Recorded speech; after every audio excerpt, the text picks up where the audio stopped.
चला तर मंडळी, महाराष्ट्रीयन पंगतमध्ये आज आपण छान अशी अगदी चमचमीत अशी गवारची भाजी तयार करत आहोत। तर गवारची भाजी तुम्ही सुद्धा अनेक पद्धतीने बनवून खाल्ली असेल, पण या पद्धतीने जर तुम्ही बनवून खाल तर नक्कीच तुम्ही बोटं सुद्धा चाटून पुसून खाल, इतकी ही भाजी चवीला भन्नाट लागते। तर चला लवकरच रेसिपीला सुरुवात करूया। त्याआधी व्हिडिओ थोडा जरी आवडला असेल तर पटकन महाराष्ट्रीयन पंगतला सबस्क्राईब करा आणि बाजूची बेल घंटा देखील नक्की क्लिक करा। तर चला वेळ न घालवता रेसिपीला सुरुवात करूया। तर इथे भाजी तयार करण्याकरिता सगळ्यात आधी मी इथे गवारच्या शेंगा बघू शकता अगदी बारीक बारीक अशा कट केलेल्या आहे आणि त्यानंतर या शेंगा आपल्याला 2 ते 3 पाण्याने स्वच्छ धुवून घ्यायचे आहे। तर मी इथे या शेंगा छान अशा पाण्यामध्ये ठेवलेल्या आहे। त्यानंतर भाजी तयार करण्याकरिता सुरुवात करूया। तर सगळ्यात आधी आपण भाजीकरिता वाटण तयार करणार आहोत। त्यासाठी गरम तव्यावर आपल्याला अगदी अर्धा ते पाव वाटी इतके आपल्याला शेंगदाणे घ्यायचे आहे। शेंगदाणे अगदी गरम होईल तोवर आपल्याला भाजून घ्यायचे आहे। आता इथे शेंगदाणे सुद्धा छान भाजून झाले। आता यानंतर या गरम तव्यावरच आपल्याला 2 चमचे इतके तीळ छान गरम होईल तोवर आपल्याला भाजून घ्यायचे आहे। आता शेंगदाणे आणि तीळ हे दोन्ही याचं आपल्याला वाटण सुद्धा तयार करायचं आहे।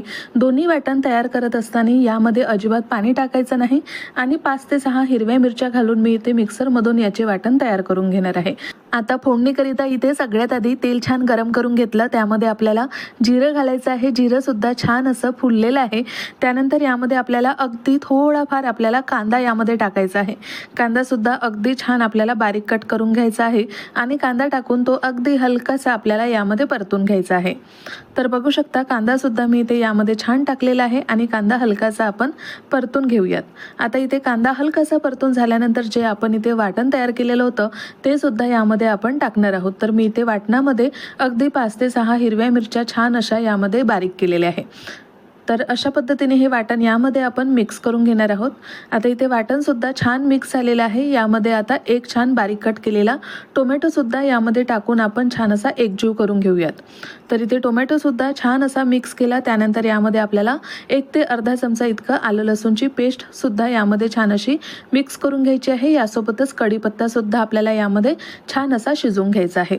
आता हे सगळे जिन्नस आपल्याला अगदी मीडियम गॅसवर शिजवून घ्यायचे आहे। त्यानंतर यामध्ये सगळ्यात आधी हळद घालायची, धनिया पावडर घालायचं आणि त्यानंतर चवीनुसार मिरची पावडर। आता इथे सगळे टाकल्यानंतर सगळ्यात शेवटी मी इथे चवीनुसार मीठ सुद्धा टाकत आहे। हे सगळे मसाले पुन्हा आपल्याला छान असे शिजवून घ्यायचे आहे। तर इथे बघू शकता 2 मिनिटांकरिता मी हे सगळे मसाले छान एकजीव करून छान शिजवून घेतले। आता इथे सगळीकडे छान असं तेल सुटलेलं आहे। त्यानंतर ज्या शेंगा आपण पाण्यामध्ये ठेवलेल्या होत्या त्या सुद्धा आपल्याला यामध्ये टाकायच्या आहे। आता शेंगा सुद्धा या मसाल्यांमध्ये आपण छान असं मिक्स करून घेऊयात। तर इथे बघू शकता शेंगा सुद्धा मी इथे छान अशा मिक्स केलेल्या आहे। आता इथे भाजी सुद्धा छान अशी मिक्स केलेली आहे। त्यानंतर सगळ्यात आधी आपल्याला गॅस इथे कमी करायचा आहे आणि त्यानंतर यावर एक प्लेट झाकून 5 ते 6 मिनिटांकरिता ही भाजी आपल्याला अगदी कमी गॅसवर शिजवून घ्यायची आहे। तर इथे 5 ते 6 मिनिट मी इथे कमी गॅसवर ही भाजी छान शिजवून घेतली आणि बघू शकता भाजीला छान सगळीकडे तेल सुटलेलं आहे। त्यानंतर आता इथे सगळ्यात आधी आपल्याला 1 ते 1.5 कप इतकं आपल्याला यामध्ये पाणी टाकायचं आहे। जर तुम्हाला याहीपेक्षा रस्सा हवा असेल तर तुम्ही इथे अगदी थोडंफार पाणी जास्त टाकलं तरी सुद्धा चालेल। तर मी इथे 1.5 कप इतकं पाणी टाकून घेतलं आणि भाजी सुद्धा छान अशी आपल्याला पुन्हा अशी हलवून घ्यायची आहे। तर भाजी शिजल्यानंतर देखील अगदी थोडासा रसा असायला हवा, यासाठी आपल्याला थोडं पाणी जास्तच टाकायचं आहे। तर इथे बघू शकता आता पाणी सुद्धा टाकून छान अशी भाजी मिक्स केली। त्यानंतर यावर पुन्हा प्लेट झाकून मीडियम गॅसवर 2 मिनिट ही भाजी आपल्याला पुन्हा छान शिजवून घ्यायची आहे। तर इथे 2 मिनिटांकरिता भाजी छान मी इथे शिजवून घेतली आणि बघू शकता सगळीकडे भाजीला मस्त अशी तर्री आलेली आहे आणि भाजीसुद्धा आपली इथे छान शिजून तयार झालेली आहे। तर अगदी सोप्या पद्धतीने अगदी रश्शेदार अशी छान अशी गवाराच्या शेंगाची भाजी मी इथे तयार केलेली आहे आणि ही भाजी खायला चवीला इतकी अप्रतिम लागते की 2 पोळ्या कोणीही जास्तच खाईल।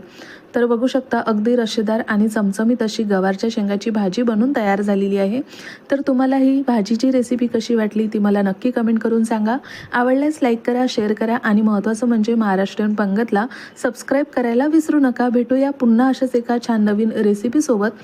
तोपर्यंत धन्यवाद।